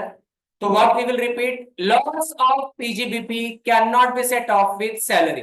बोलो क्या बोलेंगे आप, loss of cannot be set off with income from salary, with salary income। ये बोल के याद कर, पहला पॉइंट क्लियर है। सेकंड पॉइंट नंबर सेकंड, मैं पेन का कलर चेंज कर रहा हूं so that it is visible. Speculation loss, कौन सा लॉस रहे, speculation loss and loss from activity of owning and maintaining resources. दो लॉस की बात कर रहे हैं हम, एक तो स्पेकुलेशन बिजनेस का लॉस, दूसरा loss from activity of owning and maintaining resources. ये दो losses can not be set off against income under any other head. किसी भी हेड के साथ में सेट ऑफ नहीं कर सकते, छोरी इधर ध्यान दें, किसी भी हेड के साथ में सेट ऑफ कर नहीं सकते। मतलब rule goes what, speculation business का loss can be set off only against income from speculation business. फिर भी अगर लॉस बचा तो चुपचाप आप क्या करेंगे, इसको कैरी फॉरवर्ड, क्योंकि सर स्पेकुलेशन बिजनेस का लॉस किसी और हेड के साथ में सेट ऑफ हो नहीं सकता। Loss from activity of owning and maintaining resources, कौन सा लॉस है, loss from activity of owning and maintaining resources. ये लॉस सेट ऑफ हो सकता है only from income from activity of owning and maintaining resources. बचा हुआ अगर लॉस है तो क्या करेंगे, इसको कैरी फॉरवर्ड। क्लियर है ये? अभी हाँ ना, can you please confirm yes और नो? ठीक है, आगे बढ़ते हैं। नेक्स्ट नेक्स्ट पॉइंट ध्यान रखना है, loss under the head capital gain. Loss under the head capital gain can not be set off against income under any other head. Capital gain इस हेड का लॉस किसी दूसरे हेड के income के साथ सेट ऑफ हो नहीं सकता। मतलब भूल क्या पढ़ेंगे अपन, जो मैंने इंट्राहेड पढ़ा और अभी इंटरहेड पढ़ा, ध्यान से सुनना। Long term capital loss can be set off only with long term capital gain. बराबर ना? Long term capital loss can be set off only with long term capital gain. और बचा है तो carry forward. Short term capital loss can be set off with short term capital gain as well as long term capital gain, and फिर भी loss है तो क्या करेंगे, कैरी फॉरवर्ड। तीन समझा रहे, तीन पॉइंट्स पढ़े अपन ने। एक पहला point, PGBP loss can not be set off with salary. PGBP loss can not be set off with salary. Sir PGBP loss can be set off with house property, it can be set off with capital gain, this can be set off with income from other sources. Clear है? Second, sir, loss from speculation business can be set off only against income from speculation business. फिर भी loss बचा तो क्या करेंगे हम, carry forward. Loss from activity of owning and maintaining resources can be set off only with income from owning and maintaining resources. बचा तो carry forward. Sir, long-term capital loss can be set off only with long-term capital gain. बचा तो क्या करेंगे, carry forward. Sir, short-term capital loss can be set off with short-term capital gain as well as बचा तो क्या करेंगे, carry forward. I hope it is clear. आगे next we are in the default regime. कौन से regime में हम, default regime का एक रूल ध्यान रखना, loss under the head house property. कौन से हेड मेरे, loss under the head house property can not be set off against income under any other head. ये रूल सिर्फ और सिर्फ डिफॉल्ट रिजिम में, मैंने ऑलरेडी एक्सप्लेन किया है। फायदा समझा ना पहले वो पढ़ने का, चीजें रिपीट होगी अभी। अंडर द डिफॉल्ट रिजिम, कौन सा रिजिम रे, कौन सा रिजिम रे, default regime. Loss under the head house property can be set off only with income from house property. Default regime में हाउस प्रॉपर्टी का लॉस सैलरी के साथ सेट ऑफ हो नहीं सकता। PGBP capital gain other source के साथ में सेट ऑफ हो नहीं सकता डिफॉल्ट रिजिम में। ओल्ड रिजिम में आप कर सकते हो, ओल्ड रिजिम में आप कर सकते हो। न्यू रिजिम में हाउस प्रॉपर्टी का loss can be set off only with income from house property. I hope I am clear? Yes. अबे यस नो, ठीक है आगे। तो ये हो गया, तो पहले मैंने within the same head कर दिया, अब मैंने कर दिया आउटसाइड द हेड। अब now we are going to study rules for carry forward. Now we are going to study rules for what रे, कैरी फॉरवर्ड। ठीक है, अब सर ध्यान देना है, सर सेम हेड में एडजस्टमेंट कर लिया तो भी लॉस बचा, लॉस बचा तो मैं गया आउटसाइड द हेड, उसमें सेटअप करने के बाद में भी लॉस बचा तो नेक्स्ट ईयर में क्या करूंगा, कैरी फॉरवर्ड। आया ना? अबे हाँ या ना? अभी जो लॉस मैंने कैरी फॉरवर्ड किया नेक्स्ट ईयर के लिए क्या बनेगा, ब्रॉट फॉरवर्ड। ध्यान से देना, अभी ध्यान देना इधर। कैरी फॉरवर्ड करने के बाद once you carry forward any kind of loss, rules get change, rules get change. ध्यान देना, अनएब्सॉर्ब बिजनेस लॉस, कौन सा लॉस रे, अबे कौन सा loss, can be carried forward for maximum how many years, for setup against profits and gain from business and profession. कुछ चीजें समझो, मैं ईयर 1 में हूं, कौन से ईयर में हूं, ईयर, कौन से ईयर में हूं, ईयर 1, और ईयर 1 में लॉस हुआ, यानी करंट ईयर का लॉस है। कौन सा लॉस है ये, करंट ईयर का। करंट ईयर में अगर पीजीबीपी सेट में लॉस हो रहा है, कौन सेट में लॉस हो रहा है बे, कौन सेट में लॉस हो रहा है, पीजीबीपी। स्पेकुलेशन बिजनेस छोड़कर और स्पेसिफाइड बिजनेस छोड़कर। स्पेकुलेशन छोड़कर और स्पेसिफाइड बिजनेस छोड़कर। करंट ईयर में पीजीबीपी का loss can be set off with any head of income other than salary, any head of income other than salary. अब जो बैलेंस लॉस रहेगा ये मैं करूंगा carry forward to the next year. जो balance loss रहेगा हम क्या करेंगे, carry forward to the next year. एक बार कोई भी लॉस अगर मैंने कैरी फॉरवर्ड कर दिया, ईयर 2 में है, ईयर 2, ईयर 1 का लॉस ईयर 2 में ब्रॉट फॉरवर्ड होगा। अब कैरी फॉरवर्ड करने के बाद, यानी ये जो ईयर 2 में जो मैंने लॉस ब्रॉट फॉरवर्ड किया, पीजीबीपी का loss can be set off only against income from PGBP. PGBP का loss can be set off only against income from PGBP. I hope I am clear. Yes no, yes और no? Online people, is it clear? Yes, no, please confirm. If we have loss in the current year, PGBP loss can be set off with any head of income other than salary. Once carry forward, PGBP loss can be set off only from income of PGBP. I hope it is clear. और non-speculation business loss, कौन सा loss रहे? फिर से मजा नहीं आया, कौन सा loss? It can be carried forward for 8 assessment years. How many years? 8. How many years? 8 assessment years. याद रखना है एमसीक्यू के लिए। आगे next, sir if I have speculation business, कौन सा बिजनेस रहे? कौन सा बिजनेस? कौन सा बिजनेस लॉस है? कौन सा बिजनेस लॉस है? Speculation business loss. We already know, हमें पता है, speculation business loss can be set off only from speculation business income. तो कैरी फॉरवर्ड करने के बाद में भी स्पेकुलेशन बिजनेस का लॉस सेट अप होगा only from speculation business income. और speculation business loss carry forward हो सकता है मैक्सिमम 4 असेसमेंट ईयर्स। कितने असेसमेंट ईयर्स? कितने असेसमेंट ईयर्स? 4 assessment years. ध्यान रहेगा, ये 4 असेसमेंट ईयर्स तक के लिए कैरी फॉरवर्ड हो सकता है। आगे बढ़ते हुए,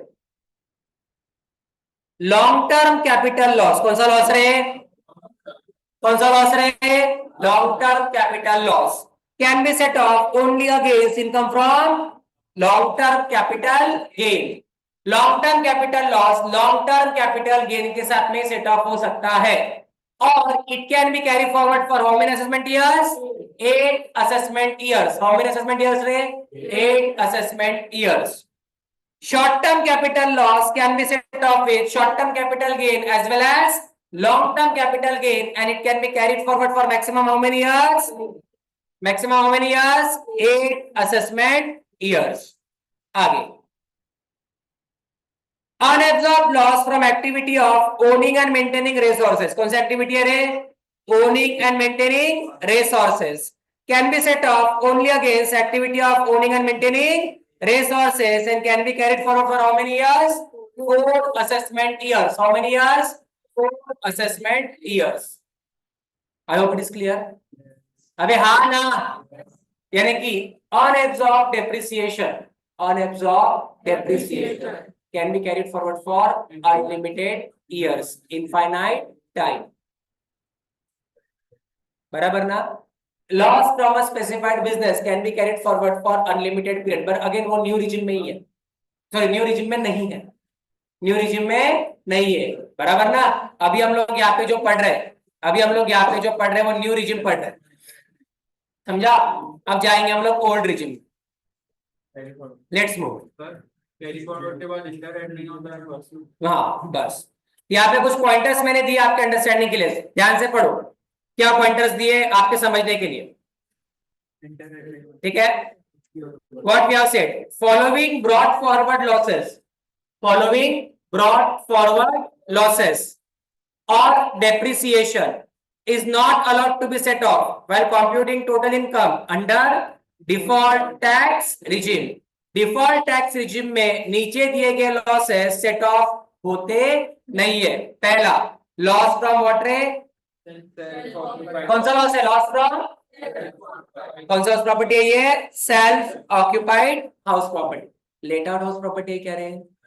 कौन सी हाउस प्रॉपर्टी है? Self occupied house property. Second, Brought forward business loss from a specified business, 35 AD. Then brought forward business loss on account of deduction under section 35. Or fourth, unabsorbed additional depreciation. Unabsorbed additional depreciation. I hope my statements are clear. आगे next point हम लोग पढ़ रहे हैं, set off losses as पर normal provisions of the act. कौन सी provisions रहे? अबे कौन सी provision? Normal provisions of the act. Normal provision में हम लॉसेस कैसे सेट ऑफ करेंगे? Normal provision means your old tax regime. कौन सा रिजिम रे?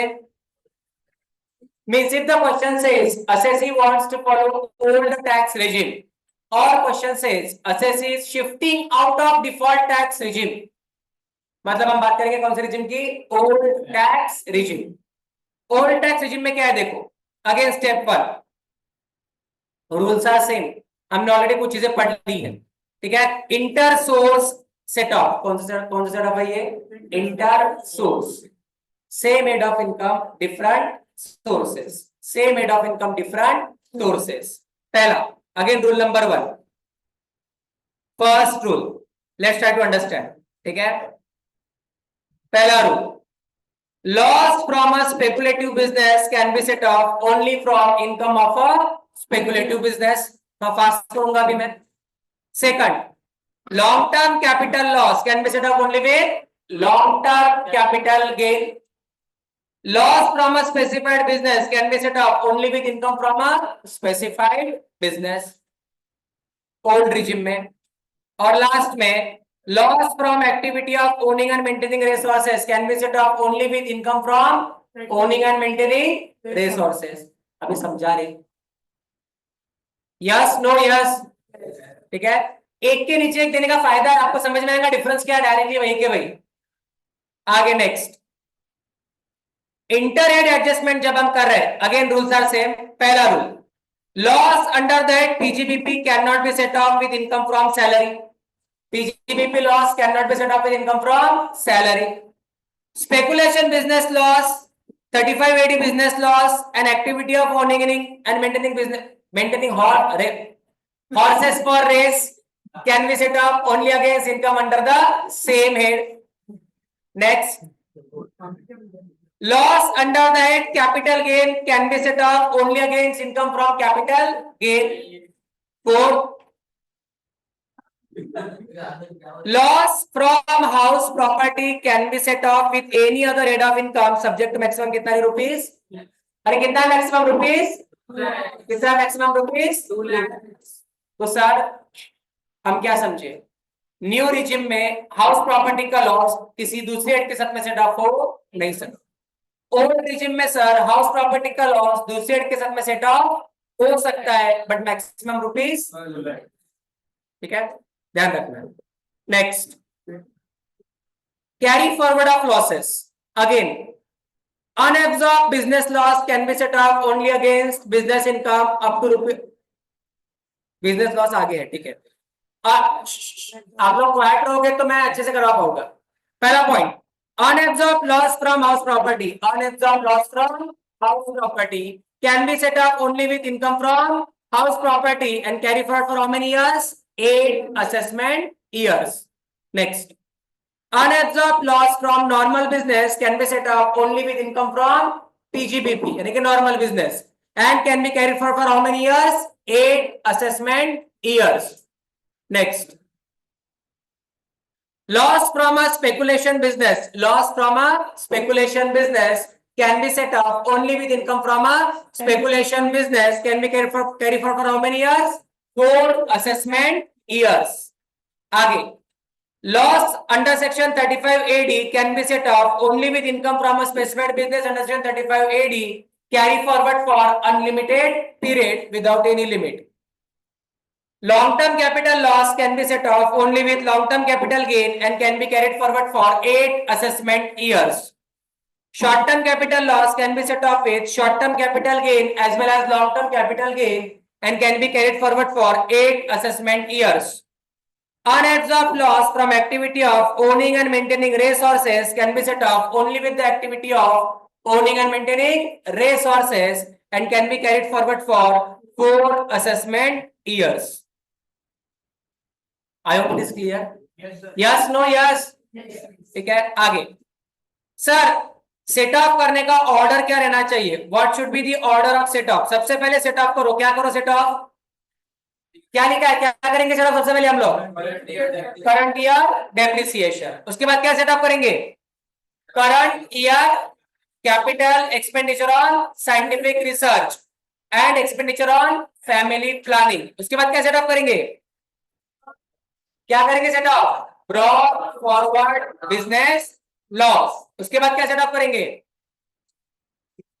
उसके बाद अनएब्सॉर्ब ऑन साइंटिफिक रिसर्च। उसके बाद family planning. This should be order of set of. Compulsory order. हाँ हाँ कंपल्सरी, ये ऑर्डर में आपको बेनिफिट होता है।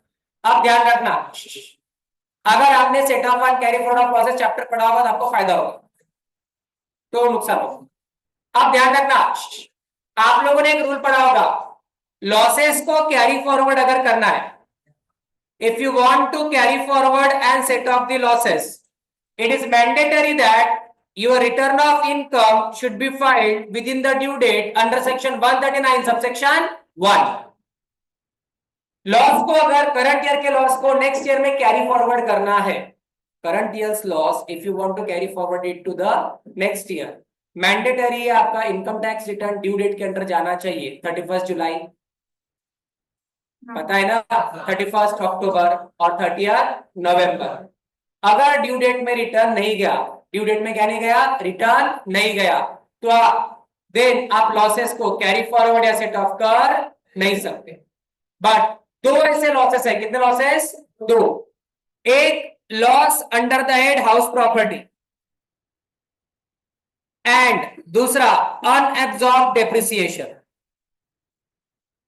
दूसरा क्या रे? Unabsorbed depreciation.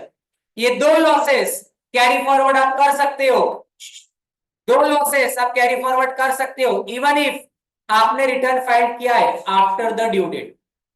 इवन इफ आपने रिटर्न फाइल किया क्या रे? After the due date. तो रूल क्या बोला है? As per section 80, filing of loss return under section 139(3) within the due date specified under section 139(1) is mandatory. Sir 139(1) में 3 due date है, एक है 31 जुलाई, एक है 31 अक्टूबर और एक है 30 नवंबर। 30 नवंबर ये ड्यू डेट उसको लगेगी जिसका इंटरनेशनल ट्रांजैक्शन है और ट्रांसफर प्राइसिंग ऑडिट हो रहा है। 31 अक्टूबर उसे लगेगी जिसका कोई और ऑडिट हो रहा है, और नॉर्मल पर्सन जिसका कोई भी ऑडिट नहीं हो रहा है उसको क्या लगेगी? 31 जुलाई। ये पढ़ाया होगा आपको? हाँ ना, पढ़ाया है, ठीक है। आगे बढ़ते हैं, ठीक है। I repeat,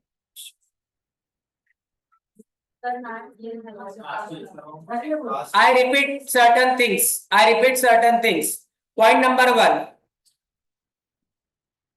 loss under that house property can be set off even if return of income is filed after the due date. Unabsorbed depreciation can be set off even if return of income is filed after the due date. House property loss can be set off only against old tax regime, not under new tax regime. अब इसके ऊपर हमें करने हैं कुछ questions, ठीक है। एक बार क्विकली आपको 5 मिनट देता हूं, ये गो थ्रू करो और क्वेश्चंस का फाइल ओपन करो, इसके ऊपर क्वेश्चंस करेंगे हम। ध्यान दो, pay attention, we are going to solve few questions on this topic. मैं एक या दो क्वेश्चंस करेंगे ताकि आपको क्लैरिटी रहे। एंड मोडस ऑपरेंडी ऐसी होनी चाहिए, पढ़कर आप लोगों को ये जो क्वेश्चंस दिए गए इसमें के सारे क्वेश्चन सॉल्व करना आपसे एक्सपेक्टेड है, आप घर पे करोगे या नहीं। Page number 88, file number 1 of questions. Question क्या देखो, पहला क्वेश्चन सॉल्व कर रहे हैं अपन। Compute gross total income of mister F.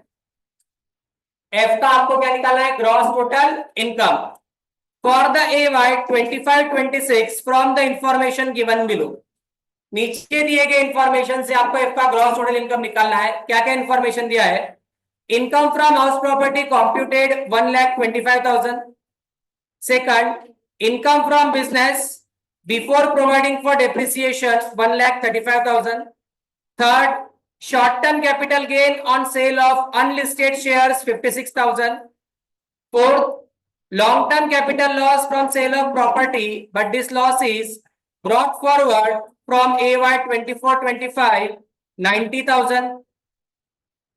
Income from tea business 1,20,000.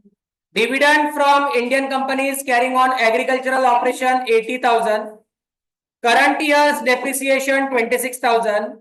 Brought forward business loss incurred 6 years ago 45,000. This is what question they have given to you. अब question में ये किधर भी नहीं बोला है कि ये जो एसएससी है ये ओल्ड रिजिम में है कि न्यू रिजिम में है, किधर भी बताया नहीं गया है। तो कौन सा रिजिम मानेंगे हम लोग? New regime, right. Considering that हमारा mister F is covered under new regime, let's try to solve this question. आप लोगों के पास में क्वेश्चन होना चाहिए, मैं मोबाइल से क्वेश्चन व्यू करूंगा ताकि आपको अपने स्क्रीन से आंसर में दिखा पाऊं, ठीक है। So let's move. सो अभी हमें ग्रॉस टोटल इनकम निकालने का है मिस्टर एफ का, बराबर है। Let's try to solve it. Exam में ऐसे क्वेश्चंस आते हैं 7 मार्क्स के लिए, तो हम लोग लिखेंगे computation of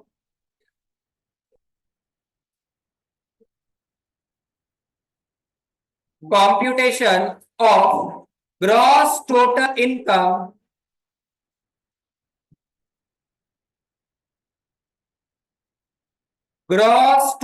income of Mr. F. Computation of gross total income of किसका है? Mr. F. And this is what we are doing for AY 25-26. अब इधर ध्यान दो। सबसे पहले आप लोगों को सॉल्यूशन, इसका मतलब ये नहीं है कि सॉल्व नहीं करने मेरे साथ में, करने हैं, ठीक है। सबसे पहला स्टेप हमारे पास में क्या रहेगा, हम देखेंगे हेड वाइज इनकम। इससे सैलरी का इनकम तो नहीं है अपने पास, है क्या सैलरी का इनकम? उसके बाद में हम लोग सीधे जाएंगे हाउस प्रॉपर्टी के तरफ, बराबर है। If you look into the question, we have in this particular question we have income from house property computed 1,25,000। हाँ या ना रे? अबे यस और नो? ठीक है। तो let's take one by one हम लोग लेंगे और इसे हम सॉल्व करेंगे। सबसे पहले मैं शॉर्ट फॉर्म यूज कर रहा हूं, आप लोग यूज नहीं करना। इनकम फ्रॉम हाउस प्रॉपर्टी, मैं इनर कॉलम में लिख रहा हूं 1,25,000। I am writing this in the inner column 1,25,000। क्या हो रहा है?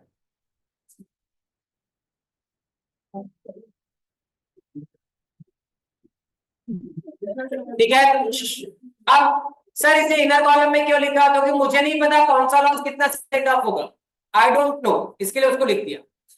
अब मैंने हाउस प्रॉपर्टी ले लिया। अब अगर मैं बात करता हूं पीजीबीपी की, किसकी बात कर रहा हूं मैं? पीजीबीपी। पीजीबीपी में अगर देखेंगे तो ये 1,35,000 का जो इनकम है, this income is before providing for depreciation. मतलब पहले इसमें से मुझे क्या मैनेज करना पड़ेगा? करंट ईयर का डेप्रिसिएशन।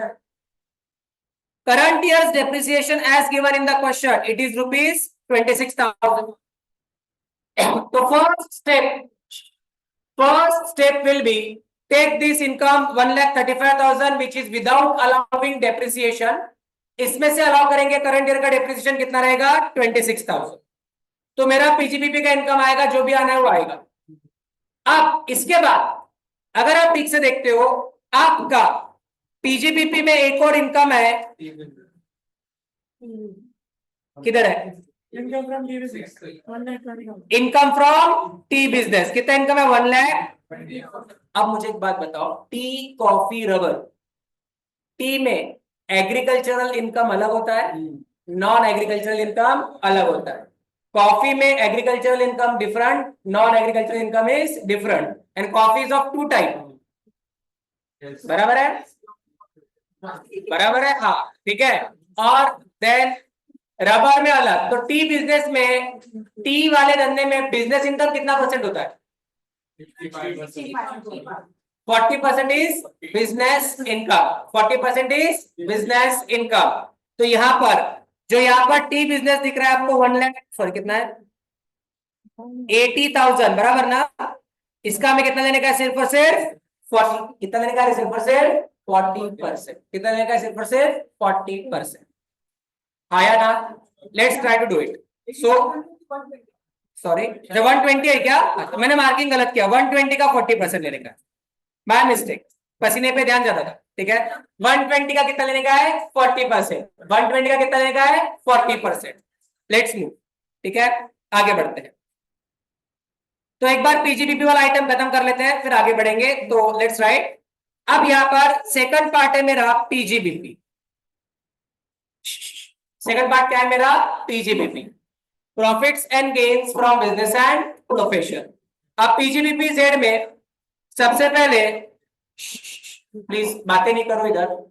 सबसे पहले मैं ले रहा हूं business income before depreciation. Business income before depreciation was 1,35,000।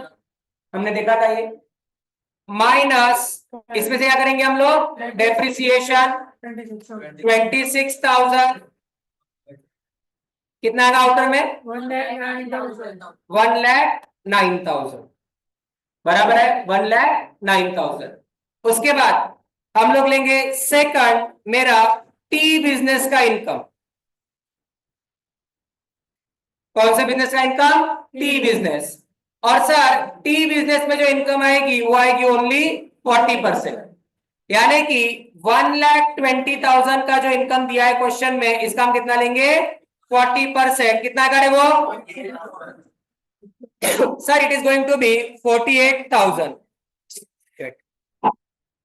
It is going to be how much? 48,000. I hope it is clear. I thought network there, but no, I have. It is going to be how much? 48,000. अब हम लोग इसे add करेंगे, कितना हो रहा है बताओ बच्चा?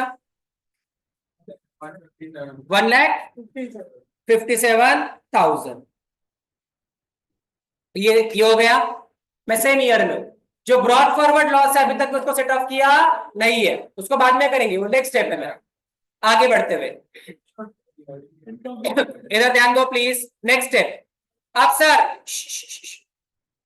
पीजीबीपी में ये जो ब्रॉड फॉरवर्ड बिजनेस लॉस है ये एक बचा हुआ है, इसको हम बाद में देखेंगे, क्योंकि ये तो पहले मैं करंट ईयर का तो कर लूं कैलकुलेशन।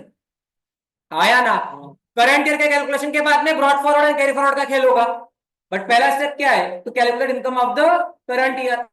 आगे बढ़ते हुए अब उसके बाद मेरे पास what do I have? Capital gain I have.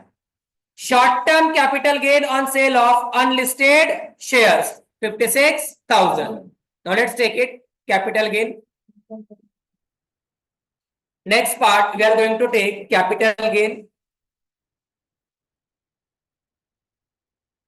Capital gain उसमें पहला शॉर्ट टर्म कैपिटल गेन कितना है? Short term capital gain 56,000। ये मैंने अलग से ले लिया। आगे लॉन्ग टर्म कैपिटल लॉस है, बाद में देखेंगे इसको, पेंडिंग है अभी वो। मतलब हमारा जो चीजें पेंडिंग है मैं उसको हाईलाइट कर देता हूं आपके बेनिफिट के लिए विथ पिंक कलर। ठीक है, पेंडिंग चीजें क्या क्या है? एक तो ये लॉस पेंडिंग है 96,000 का, और एक ये 45,000 का ये पेंडिंग है। आगे next we have income from other sources, dividend income. बराबर ना रे? Let's take it.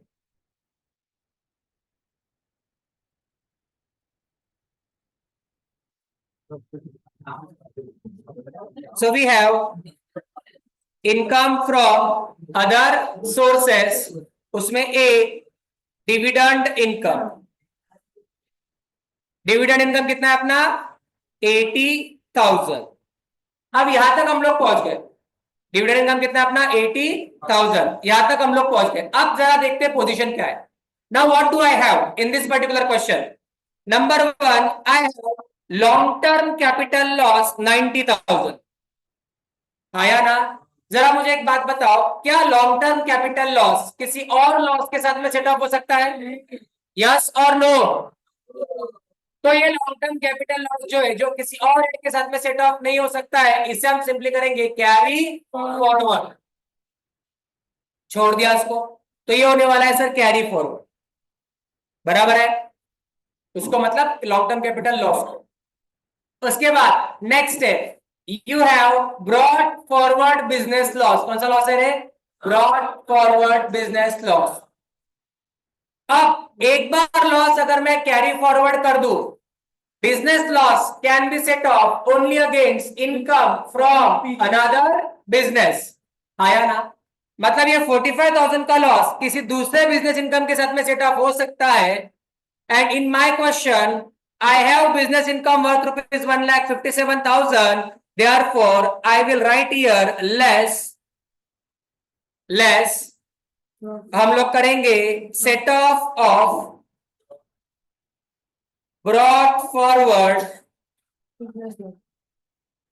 Business loss. कितना है रे? 48 की 45? Sir it is worth rupees 45,000। अब ये जाने के बाद कितना रहा आपका इनकम बिजनेस का? 1,12,000। मीन्स करंट पोजीशन क्या है मेरी? देखो मेरे पास में हाउस प्रॉपर्टी का इनकम है 1,25,000, मेरे पास में बिजनेस का इनकम है 1,12,000 और अदर सोर्सेज का इनकम है 80,000। इनको ऐड करके मुझे मिलेगा ग्रॉस टोटल इनकम। कितना हो रहा है? अच्छा कैपिटल गेन नहीं लिया? अच्छा कैपिटल गेन इज 56,000। कितना होगा वो? 3 लाख। ये होगा मेरा ग्रॉस टोटल इनकम। समझ में आ गया? Yes no? Online people, is it clear? Can you please confirm to me? Please confirm. If it is clear, please confirm yes, no, yes. Everyone has to reply.